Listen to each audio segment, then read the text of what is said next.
So I had a thought while reading this chapter, and it wasn't just that Bucky is probably the greatest Chainsaw Man character ever created, or the fact that I thought the teacher was a pretty chill, nice dude until I realized he was sleeping with his students.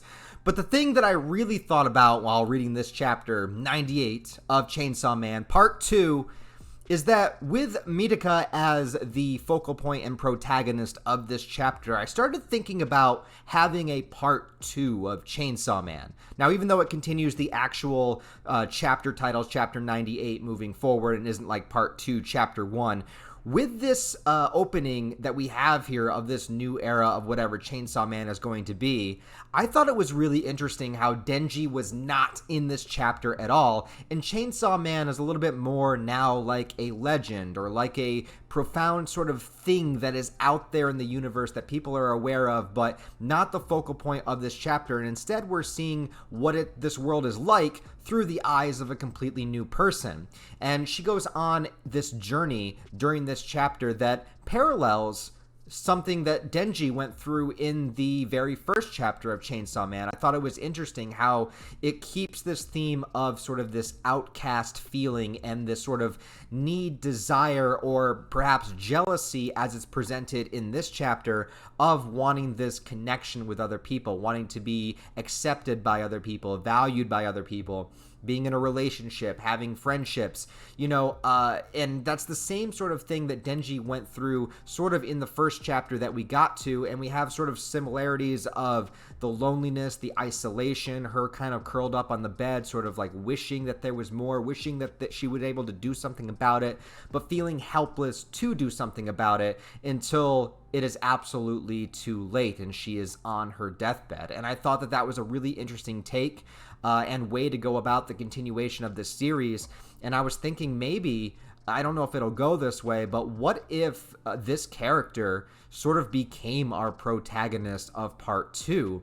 And in this version, Denji was presented perhaps as an antagonist for her or just a secondary character to begin with, because a lot of Denji's stories, sort of from what I remember, it's been a while since I've read Chainsaw Man. Granted, there's gaps in my knowledge of the lore, but it seemed like his story sort of came full circle, and it ended in a point where, yes, you can continue with Denji, you can continue and do whatever you want with the character, but his main sort of like beginning arc sort of completed in a way. And now beginning this with this new character, I'm thinking, what if they did the same thing? What if that's what sort of like the continuation of Chainsaw Man was? I don't know if that would piss a lot of fans off or if fans would find that really cool and interesting. I would find that to be something really unique and different and something, I mean, not that this series needs to separate itself from all the others out there because it is very just its own entity just to begin with, but it would be one more thing to just separate Chainsaw Man from all of the rest of the kind of shonen manga that exists nowadays. And just similarly, again, to the original Chainsaw Man chapter 1, it goes from 0 to 100 real quick. We have this classroom of kids, and Mitika, I don't know how to pronounce her name, that's what I'm going to go with until somebody corrects me. Mitika seemed to be our main character here. It says that her parents were killed by devils at one point. Maybe that will relate into Denji's story somewhere, somehow that will connect.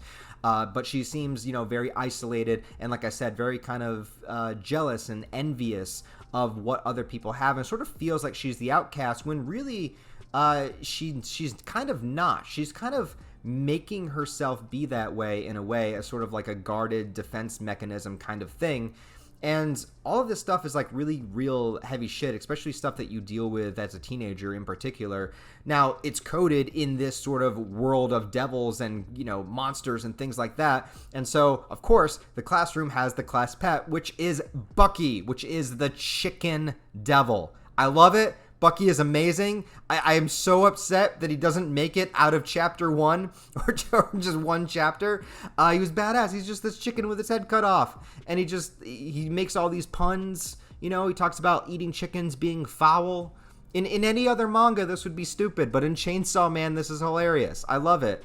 And so they're setting up, I want to teach you the value of life. So we're going to kill and eat Bucky in 3 weeks, which everyone's like, what the fuck? And then, of course, they grow to love him. End of the 3 weeks, the whole class unifies together and decides they do not want to kill Bucky, which was the point of the experiment to begin with, teaching people sort of the value of life.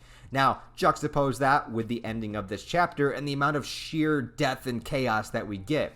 So Mitika accidentally kills Bucky by falling on him. By the way, I don't know how much she weighs. She's drawn like she weighs maybe 95 pounds, but her entire body weight is somehow able to break Bucky, not just kill him, not just like snap his neck, but like literally his guts and intestines fly anywhere. She squishes him like one of those fucking giant Mario blocks. Like, it's crazy. She just absolutely annihilates him. And so the whole class knows it was an accident, but of course this is just one more thing to continue to isolate her. And that point was given across very, very well in just one chapter. Like, I really felt like I understood this character in a very short amount of time. So just all credit where credit's due as far as the writing goes. And so then I think this one character's named Perez. I have to double check. Sorry, I'm recording right now. I should go back and check it out. I should do my due diligence and just go back and check it and see and correct myself. But you know what? I'm on a roll. I'm not going to do that. So Perez comes with the teacher to go visit Bucky's grave. On the way there, she reveals herself to be the Justice Devil, or connected to the Justice Devil, which is just absolutely disgusting. Reveals that she's been banging her teacher. I mean, he seemed like a good dude. Maybe he's on the level. Maybe she's 18. I don't know. But it doesn't really matter because he gets his head ripped off a couple pages later, which is probably too harsh of a punishment. Like, I feel like he needs justice, but that's just too much. But he doesn't get killed by the Justice Devil. He gets killed by the War Devil. Now, this is very interesting because from what I remember about reading through Chainsaw Man, usually the amount of fear that people have within a particular thing creates the devils. Am I right? Am I wrong? Someone correct me on the lore. But that's why, like, the Gun Devil was so huge and powerful, is because of this mass sort of collective fear of guns and weaponry and all that stuff. So the War Devil presenting itself as this little, like, furry, owl-like creature. The only thing I can think of is, like, with its eyes being so gigantic, that war is just sort of this ever-present looming thing. So maybe it represents itself as this devil that's literally, like, watching over things and waiting for the right moments for war to strike, or just kind of like this giant awareness that war is pretty much everywhere at any time. I don't know. I'm just kind of like going with what the creature looked like. But as Mitika is experiencing her death, similarly to Denji in the very first chapter, the War Devil merges with her, and she kills the teacher, uses his spine as a sword, and slices the shit out of Perez, or whatever her name was. Now notice, as soon as I go to record a video, my neighbor starts mowing their lawn. Nothing against them, but why? Like, all of this time, hours before this, no noise. I'm sure as soon as I stop recording, that lawnmower is going to turn off.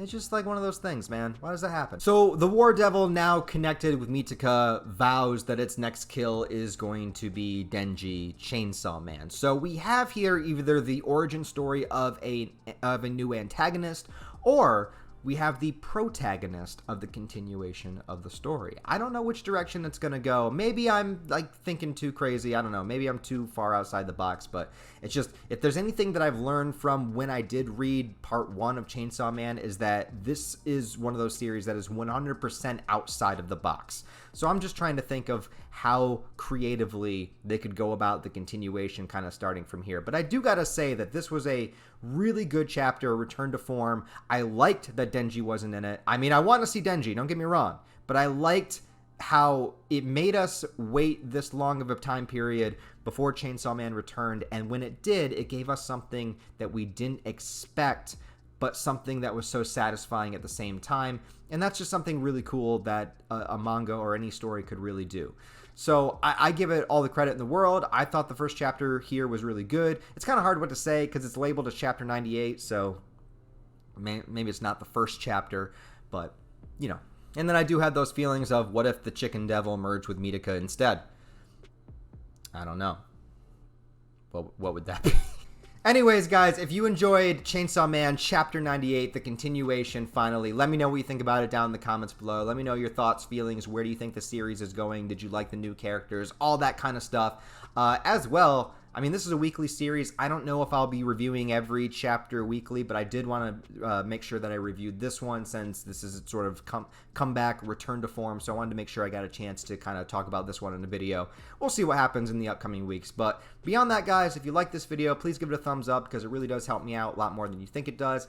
And if you'd like to support the channel on that deeper level, I also have a Patreon and merch store you can check out down below, as well as all the social media links where you can follow me. And they do this really cool thing on YouTube right now where you can just like give a thanks, like a donation, like even $1 and stuff like that would be super helpful. But you don't have to. I hope you enjoyed the video anyways. Other than that, guys, I hope you all have a wonderful rest of your day. I'll talk to you next time.